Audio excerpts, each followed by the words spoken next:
I'm Lu Yan from Beijing Review Magazine, and this is the Governance Podcast, a podcast that explores the past, present, and future of governance in China as it works toward meeting its development goals and finds its place in the global community. Shortly after taking office as the top leader of the Communist Party of China, Xi Jinping sought to draw increased attention to China's long-held dream of national rejuvenation. Achieving the rejuvenation of the Chinese nation has been the greatest dream of the Chinese people since the advent of modern times, Xi said on November 29, 2012. Xi has continued to highlight the importance of national rejuvenation and building a strong China. China defines national rejuvenation as becoming a strong nation in all respects, including education, science and technology, trade, culture, and sport. It aims to achieve this by the middle of this century. To advance China's rejuvenation, President Xi set a roadmap for the two centenary goals in 2017. The goals are finishing the building of a moderately prosperous society in all respects by 2021, the centenary of the founding of the CPC, which was accomplished as scheduled, and developing China into a great modern socialist country that is prosperous, strong, democratic, culturally advanced, harmonious, and beautiful by 2049, the centenary of the founding of the People's Republic of China. The goals were first articulated as a vision in the 1990s. Xi's increased emphasis on them aligns the party, government, and society behind the cause of Chinese modernization. This vision of rejuvenation and strength should be understood in the context of the country's journey. After centuries at the forefront of human development, China experienced a drastic decline beginning in the mid-19th century, weakened by foreign aggression and internal strife. Today, as it once again taps into its full potential, the country seeks to generate economic and cultural prosperity, addressing domestic needs, and promoting global peace and development.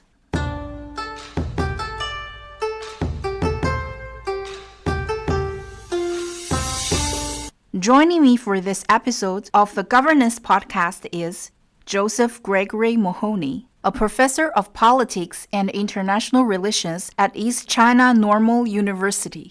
Professor Mahoney has been studying Chinese politics for 2 decades and teaches courses on Marxism and history of modern China.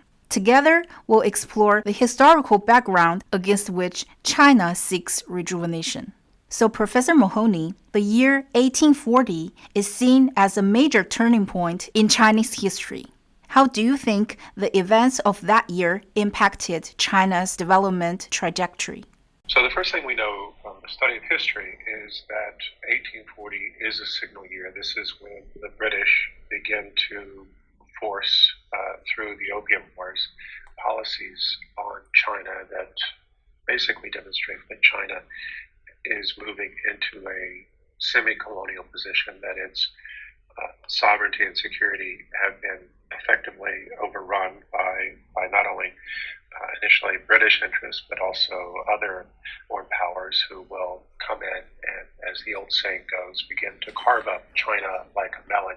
The key point is that what 1840 signals is that China needs to contend with the fact that its political system, that its economic system is no longer in the vanguard. And this is important because for thousands of years, China could argue that its political and economic system had been among the world's finest, that it had been the most advanced.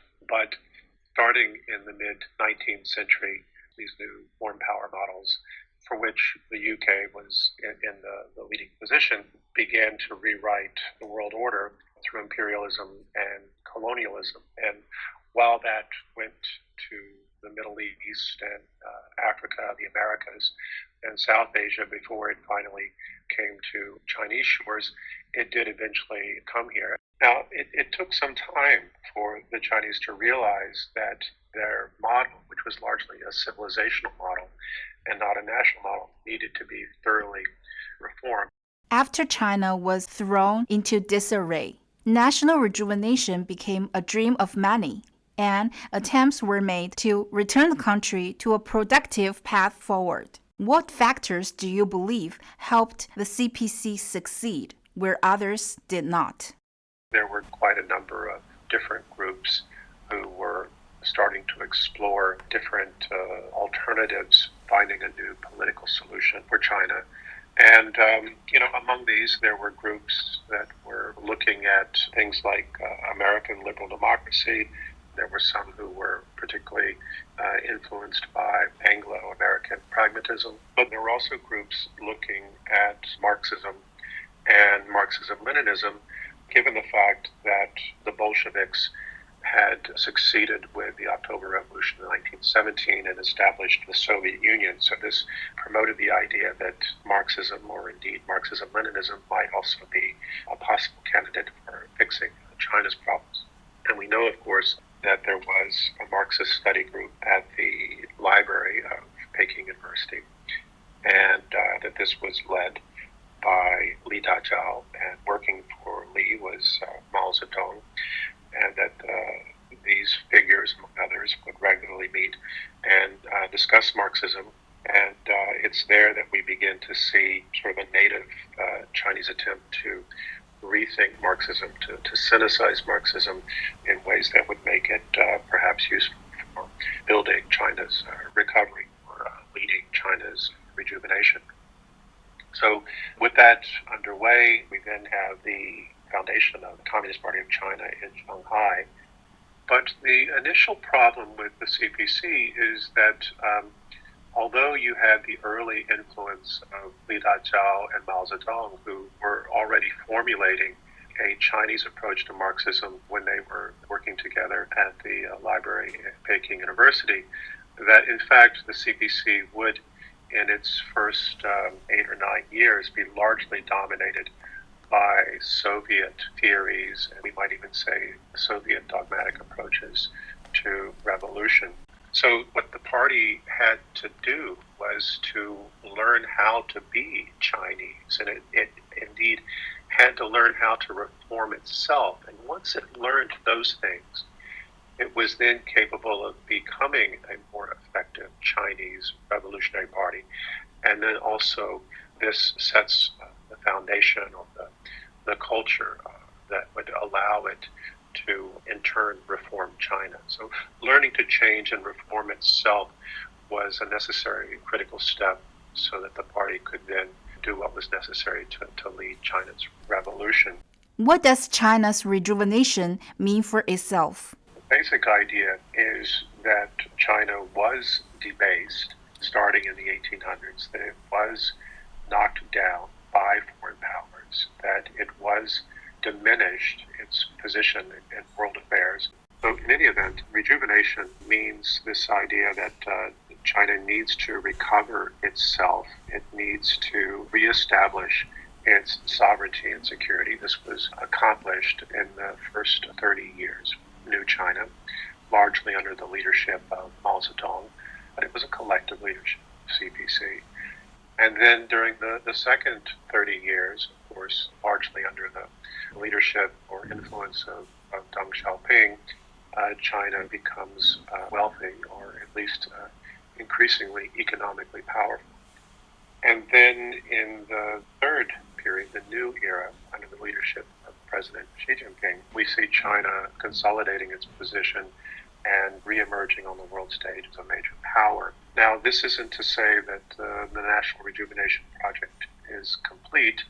There's still a lot of goals and objectives associated with that work that are planned for later this decade, 2035, the second 100 of 2049, and so forth and so on. But nevertheless, I think it's fair to say that there have been major steps and achievements associated already with national rejuvenation. And what does China's rejuvenation mean for the world at large? We know that some countries have taken umbrage acknowledge that there's been sort of a new xenophobia associated with China's rejuvenation, China's rise and reemergence as a major power. Now, China says that its purpose is not to be a disruptor, that its purpose is not to change the status quo, that its purpose is not to challenge the United States. Rather, what it merely seeks is a fair and equitable global system, one in which neither China nor any other country would be vulnerable to unilateralism or hegemony by another. And in fact, the global system, in so much as it's represented by the UN or the values associated by the United Nations, already promotes this type of vision or principles. At the same time, we do see China as a proactive country, very much engaging the world in positive ways. The leading contributor of peacekeepers to UN peacekeeping efforts, to building and advancing the Belt and Road Initiative, which the UN and other international organizations have recognized as major contributors to global GDP, to advancing projects like this in a win-win way that benefits both whatever country is partnered with China as well as China, and doing so in ways that are helping to resolve developmental problems, especially in countries in the global south that have long suffered under neo-colonial or even imperial paradigms advanced by Western financial institutions and Western governments. How will a rejuvenated China get along with other great powers?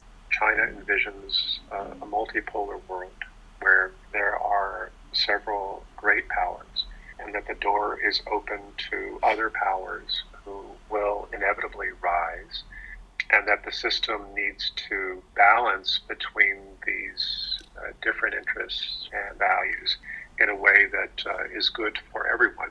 And China has certainly promoted the United Nations and reforming the United Nations and international governance to support that goal, that overall goal.